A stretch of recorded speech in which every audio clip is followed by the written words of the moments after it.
tous, j'espère que vous allez bien. C'est toujours François-Xavier Paul, administrateur du blog Les Parents Positifs et papa de 2 enfants, fièrement marié à Dominique. Et je voulais faire cette vidéo aujourd'hui pour vous donner de l'information et quelque chose que je trouve est particulièrement important pour les enfants. C'est de vous donner de l'information et de vous expliquer pourquoi on doit être bilingue en anglais aujourd'hui. Et pourquoi je voulais faire cette vidéo sur le fait de très très bien parler l'anglais? Eh bien parce que toute ma vie active et tous les voyages que j'ai pu réaliser en famille ou seul, tournent autour de cette langue. On a eu la chance de voyager pas mal, alors je sais, j'ai pas compté le nombre exact de pays qu'on a pu faire, mais on a dû bien en faire peut-être 25 ou 30 de pays, et puis rester à chaque fois quelques semaines. Eh bien, l'anglais était incontournable. Si on n'avait parlé que français, on serait retrouvé un petit peu mal à l'aise, parce que personne ne parle français, ou quasiment personne. Et la moitié du monde, ou les 3/4 des gens parlent anglais, et puis le reste c'est soit espagnol, soit une des langues majeures. Le français en fait partie un petit peu quelque part avec tout ce qui est ancienne colonie, mais voilà, ça aurait été quand même délicat. Et je vous mets au défi de, je sais pas, réserver un billet d'avion ou peut-être prendre les transports en commun ou acheter un billet de train si les gens ne parlent que leur langue maternelle et l'anglais, alors que vous ne parlez ni l'une ni l'autre. C'est assez compliqué, croyez-moi.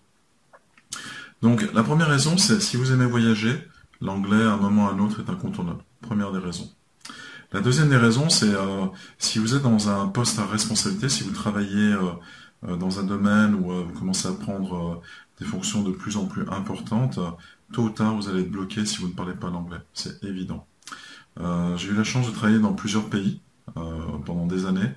La France, mon premier pays, le Canada pendant plus de 6 ans, et puis la Suisse pendant plus de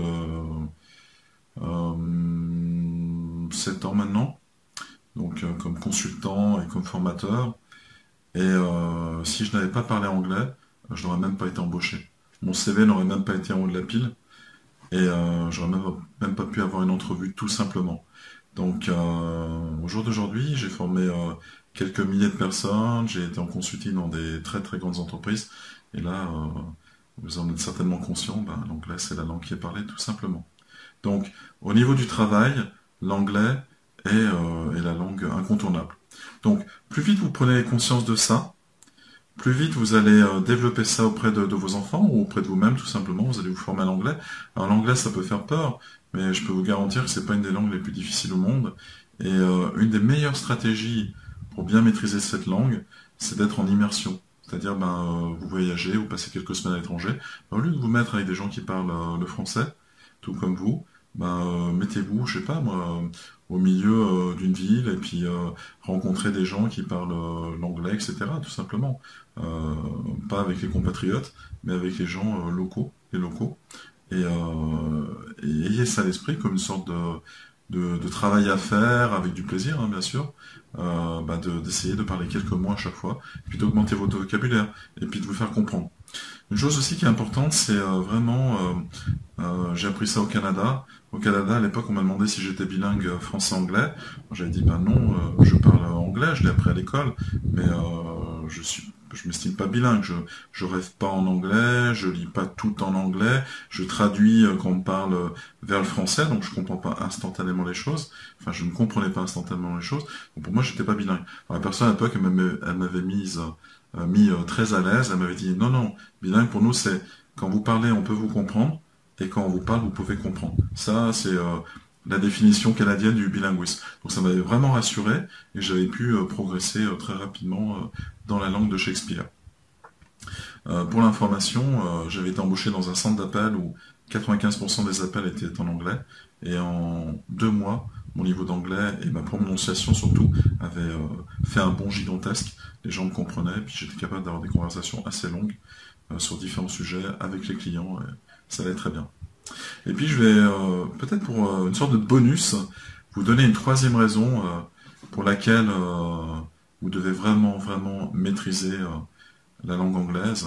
C'est que dès que vous voulez progresser dans un domaine, que ce soit au niveau du développement personnel, que ce soit au niveau professionnel, que ce soit au niveau de l'entrepreneuriat, par exemple sur l'Internet, eh bien, croyez-le ou non, c'est la plupart de ce qui existe est en anglais. Donc les livres sont en anglais, les formations en ligne sont en anglais, etc. Je crois que la proportion, c'est sur l'ensemble des formations qui existent dans le monde, peut-être 80% ou 75% environ, ça doit être en langue anglaise.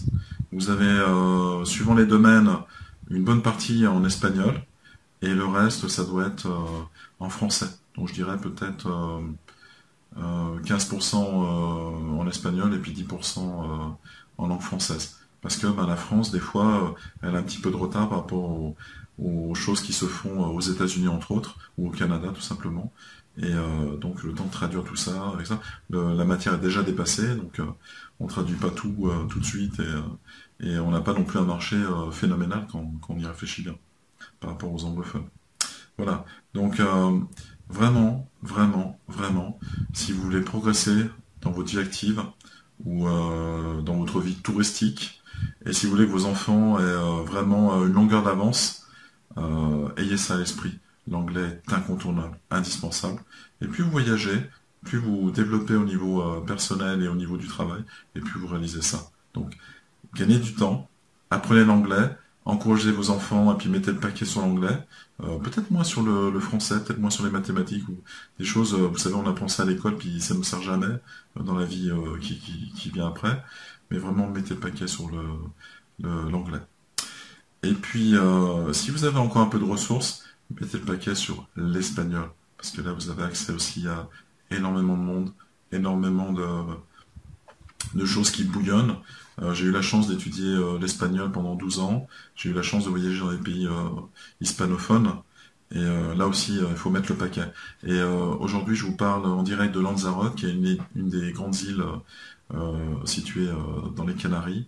Et là, c'est clair que si vous parlez pas espagnol ou si vous parlez pas anglais, personne ne vous comprend. C'est pas en parlant français, il y a très peu de gens qui parlent le français, que vous allez pouvoir faire des choses sympas. Donc, si vous voulez voyager un petit peu dans les montagnes, puis il y a plein de choses à faire.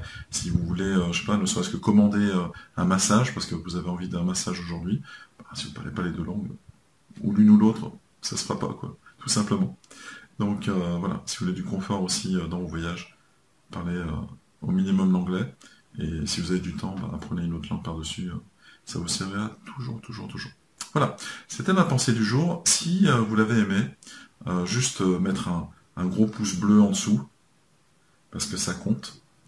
Et puis, pensez bien aussi, si vous ne l'avez pas encore reçu, à commander le guide gratuit des parents positifs. C'est en cliquant sur le côté de la fenêtre. Et vous allez recevoir un mail avec le lien qui va bien. Et puis d'ici là, je vous souhaite plein de belles choses dans cette journée. Et je vous dis à bientôt pour de nouvelles aventures. Et pensez bien qu'il n'y a pas de parents parfaits. Peut-être ceux qui n'ont pas encore d'enfants sont des parents parfaits, ou ils imaginent l'être. Mais dès que vous avez des enfants, c'est un peu compliqué. Et donc ne soyez pas parfaits, mais engagez-vous à être de plus en plus positif. Un tout petit peu plus chaque jour, en direction de plus de positif dans votre vie.